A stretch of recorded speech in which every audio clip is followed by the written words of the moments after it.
మీ ఎలాంటి వ్యాపార ప్రకటనలకైనా వెంటనే మా ఛానల్ సంప్రదించండి. నమస్తే. ప్రస్తుతం మనతో పాటు ప్రముఖ ఆధ్యాత్మికవేత్త, ఐకాన్ ఆస్ట్రాలజర్ గట్టుపల్లి సురేష్ బాబు గారు ఉన్నారు. సో గురువు గారితో మాట్లాడేద్దాం. నమస్కారం గురుగారు. జై శ్రీమన్నారాయణ. సో దేవి నవరాత్రుల్లో భాగంగా 3వ రోజు సో పూజా విధానం ఏ విధంగా ఉండాలి, వివిధ ఆచారాల ప్రకారం అమ్మవారిని వివిధ రూపాల్లో కొలుస్తూ ఉంటారు, వివిధ అలంకారాలు ఉంటూ ఉంటాయి. సింపుల్గా అందరూ కూడా ఇంట్లో చేసుకునే విధంగా 3వ రోజు పూజా విధానం ఏ విధంగా ఉండాలి, ఎటువంటి కష్టం వచ్చినా కూడా మనం ఎలాంటి పరిహారాలు చేసుకుంటే బాగుంటుంది ఆ రోజు? ఖచ్చితంగా ముఖ్యంగా అందరికి నేను చెప్పొచ్చేది ఒకటే, మనకి నచ్చిన విధానంగా రెండు ఉంటాయి. ప్రాంతీయ ఆచారం లేదా మన ఇంటి ఆచారం, మన పెద్దలు చెప్పేటువంటి నిర్ణయించేటువంటి ఒక ప్రక్రియ. ఈ విధంగా ఎవరైనా నిర్వర్తించవచ్చు. లేదు ఇవన్నీ తెలియవంటే ఒక గురువుగారు చెప్పింది ఫాలో అవ్వాలి. ఈ రెండే ఉంటాయి పాయింట్లు. అయితే మనము చేసింది అయిపోయిన తర్వాత మనం ఇలా చేయలేకపోయామే, ఇలా చేయలేదని బాధపడే అవసరం లేదు. మనం ఎలా చేసినా కూడా శివుని వద్ద మనము అర్పించేటువంటి ఆత్మ సాక్షిగా ఉంటుంది తప్పితే మనం బంగారు పూలతో అభిషేకం చేసామా, మట్టి పూలతో అభిషేకం చేసామా అని ఉండదు. అందుకని మనకి నచ్చే విధంగా మనము కొలవడం ఒకటే మనకు ఆచారం. ఇది ఒక్కటే గుర్తుపెట్టుకోవాలి అందరూ. అయితే దీంట్లో నవరాత్రుల్లో 3వ రోజు భాగంగా ఇక్కడ మామూలుగా అయితే గనక అన్ని ఆలయాల్లో కూడా ఇక్కడ మనకి అన్నపూర్ణ అవతారం వేస్తారు. అన్నపూర్ణదేవి అవతారం అనేది వేస్తారనమాట. అదే కొన్ని ప్రాంతాల్లోనూ గ్రామ దేవతల దగ్గర కూడా ఈ రోజున మనకి కొలిచేటువంటి విధానం ఉన్నది. అలానే వీధుల్లో కూడా ఈ రోజున విగ్రహాలు పెట్టి చేసేటువంటి విధానం అయితే మనకి చాలా కనిపిస్తూ ఉందన్నమాట.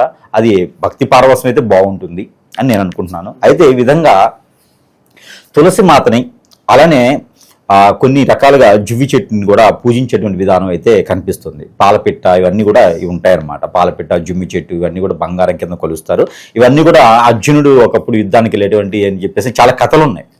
ఈ ఒక దసరా నవరాత్రులప్పుడు చాలా రకాల కథలు ఉండే అనమాట. పాలపెట్టు గురించి ఉంటుంది, అలానే జువ్వి చెట్టు గురించి ఉంటుంది, బంగారం లాగా ఉంటుంది అనమాట.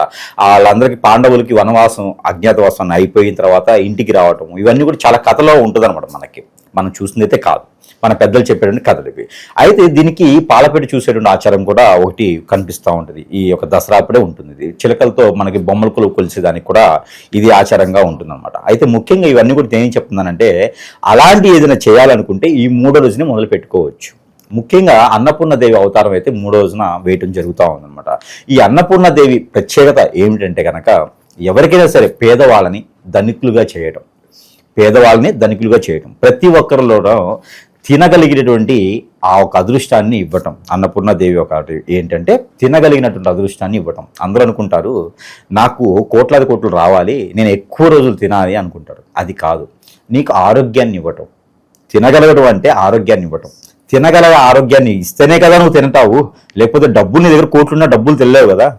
అందుకని ఆ పంట భూములు పండేదానికి, ఆ పంటని నీకు ఆ దాసోహం అయ్యి నీ చేతిలో ఒకటి ఏదైనా పడేదానికి, అవి నీ నోట్లోకి వెళ్ళేదానికి పనిచేస్తుంది, గింజలు పండేదానికి పనిచేస్తుంది.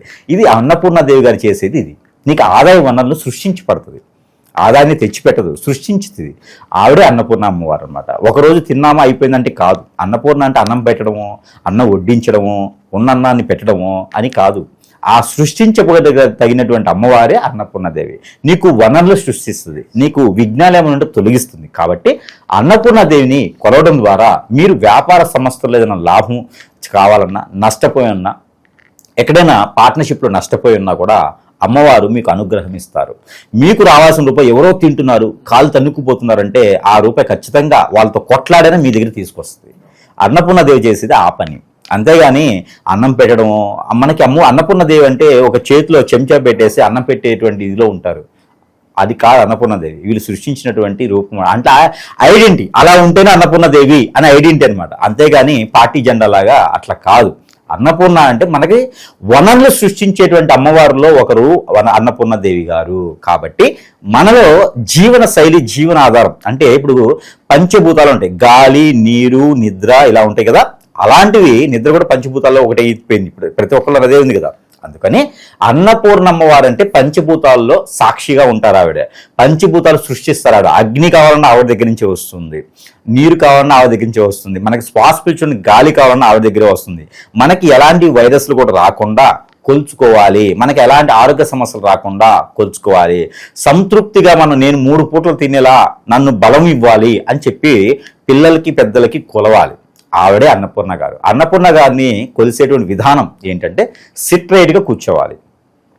బాసా బట్టలు వేసుకొని కూర్చోవాలి, పవిత్రంగా ఉండాలి. ఆ రోజు ఉండగలిగితే పాజిటివ్ ఉండాలి. ఎంత పాజిటివ్ ఉండగలిగితే అంత మంచిది. అన్నపూర్ణ గారి దగ్గర, అన్నపూర్ణ అమ్మవారి దగ్గర ఎంత పాజిటివ్ ఉంటామో, ఎంత ఉండగలుగుతామో అంత మంచిది. ఆ రోజు నైవేద్యము మనం పెట్టాల్సింది ఏం తెలుసా? పానకము, వడపప్పు.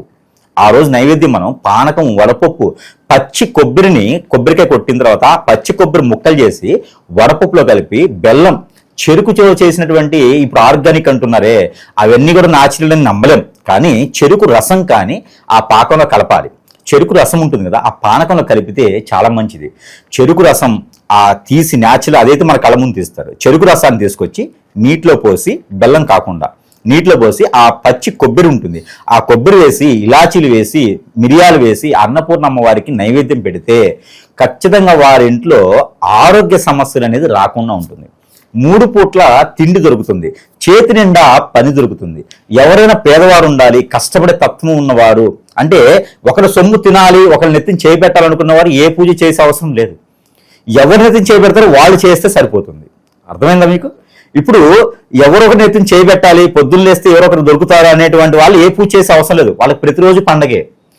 ఎవరి నెత్తినైతే చేపెట్టించుకుంటారే వారు పూజ చేస్తే చాలు, వాళ్ళు బతికేస్తారు. కాబట్టి ఎవరైతే కష్టపడాలి, అందరూ బాగుండాలి, నా ఫ్యామిలీ, నా కుటుంబం బాగుండాలి కాకుండా నాకు రూపాయి సమకూర్చేవారు కూడా బాగుండాలనుకుంటారు చూసారా, వారు అదృష్టవంతులు. వారు పూజిస్తే కూడా ఈ దరిద్రులకు కూడా మంచి జరుగుతుంది. కాబట్టి అలాంటి వారు, పేదవారు ఎవరైతే ఉంటారో అమ్మవారికి ఆ విధమైనటువంటి వడపప్పు, పానకం, నైవేద్యం సమర్పించుకుంటే వారికి ఎన్నడూ లేనటువంటి అష్టైశ్వర్యాలు కూడా కలుగుతాయి. మరొక 10 మందికి ఉపాధి అవకాశాలు కల్పించేటువంటి స్థాయిలో వారు ఉంటారు. ఎప్పుడు కూడా అన్నపూర్ణాదేవిని కొలిచే వారి ఆలోచన, ఆ ఒక మైండ్, మనసు ఎలా ఉంటుందో తెలుసా అండి? ఒకళ్ళ దగ్గర నేను పని చేయాలి అనుకోరు, నేనేదైనా స్థాపించి మరొక నలుగురికి ఉపాధి కల్పించాలి అనుకుంటారు. అది అన్నపూర్ణాదేవి యొక్క ఆలోచన అలా ఉంటుంది. కాబట్టి పిల్లల నుంచే అన్నపూర్ణాదేవికి అలవాటు చేయండి. పిల్లల నుంచే కూర్చోబెట్టేసి పానకం, వడపప్పు అన్నపూర్ణాదేవి దగ్గర నైవేద్యం పెట్టించండి. పిల్లల దగ్గర పారాయణం చేయించండి, గాయత్రి నామాలు పారాయణం చేయించండి. ఇంకా కూడా అక్కడ పుస్తకాలు అవి కూడా అన్నపూర్ణాదేవి దగ్గర పెట్టేసుకొని పూజ చేసుకోవచ్చు. సరస్వతి దగ్గర కూడా పెట్టుకోవచ్చు, అది వేరే, అది ఆ తంతు వేరు. అన్నపూర్ణాదేవి దగ్గర పెట్టుకుంటే వారు చదివేదానికి ఉపాధి కల్పిస్తుంది, జాబ్ కనిపిస్తుంది, అవకాశాలు బాగుంటాయి. కాబట్టి అన్నపూర్ణ అమ్మవారి దగ్గర ఈ రకమైనటువంటి విధానంలో పూజించుకోవచ్చు. అన్నపూర్ణాదేవి దగ్గర ఇంకొకటి ఉన్న ప్రత్యేకత, స్నానం బ్రాహ్మీ ముహూర్తంలోనే చేయాలి. 2:30-3 లోపునే స్నానం ఆచరిస్తే చాలా బాగుంటుంది. ఇవన్నీ కూడా వారి యొక్క బాడీ, వారి యొక్క ఆరోగ్యం సహకరిస్తేనే చేయండి. లేదు గురువుగారు చెప్పారు నేను చేయలేకపోయానని బాధపడే అవసరం లేదు. అన్నపూర్ణే కాదు, ఏ అమ్మవారైనా మనం కొలిసేటువంటి మనస్ఫూర్తి కొలిస్తే ఎవరైనా అనుగ్రహం ఇస్తారు. కాబట్టి వీరికి నచ్చినటువంటి విధానంలో పూజించే విధానం అయితే ఇలా ఉండాలి.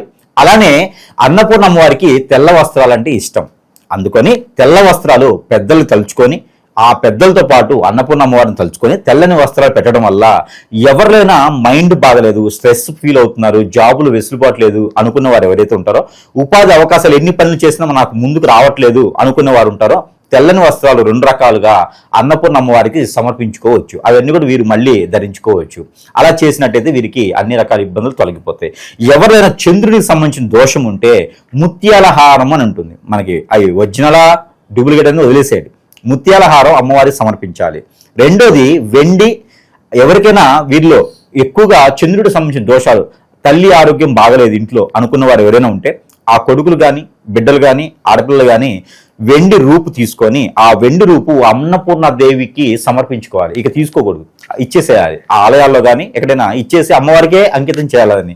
అప్పుడు ఇంట్లో అమ్మవారికి ఆరోగ్యం, అమ్మగారికి కానీ అమ్మగారి స్వభావంగా ఉన్న వారికి ఆరోగ్యం బాగుంటుంది. ఈ అన్నపూర్ణాదేవి కరుణిస్తుంది, సహకరిస్తుంది, అందరినీ దీవిస్తుంది. ఈ విధంగా చేసుకుంటే సరిపోతుంది.